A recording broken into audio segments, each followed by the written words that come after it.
ঘরকে দেখতে পাচ্ছেন, ঘরের আকার খুব ছোট হলেও এটা একটা ছোটখাটো অস্ত্রাগার। মূলত দেশীয় এমন কোনো অস্ত্র নেই।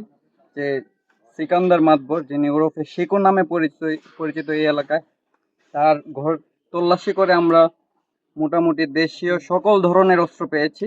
আপনারা দেখতে পাচ্ছেন এগুলো ডিসপ্লে করা আছে। চাইনিজ কোরাল, বাঁশপাতি, যেটা হচ্ছে প্রাণনাশী বা প্রাণঘাতী অস্ত্র। সাথে সাথে উনি নিয়মিতই গাঁজা সেবন করেন এবং ইয়াবা আমরা পেয়েছি, যেটা উনি নিজে সেবন করেন এবং এলাকায় বিতরণ করেন বা ব্যবসা করেন, যে কারণে এই এলাকার তরুণ সমাজ ব্যাপকভাবে ক্ষতিগ্রস্ত।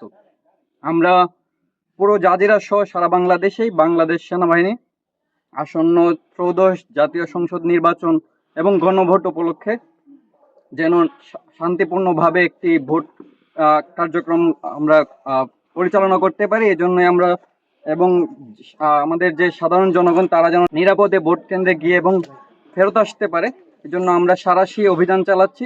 যত ধরনের এই প্রাণঘাতী অস্ত্র বা নাশকতামূলক কার্যক্রম পরিচালনার যত অস্ত্র আছে আমরা অভিযান করে উদ্ধার করার চেষ্টা করছি। আমরা সাধারণ মানুষের নিরাপত্তা নিশ্চিতে সারাক্ষণ চেষ্টা করে যাচ্ছি।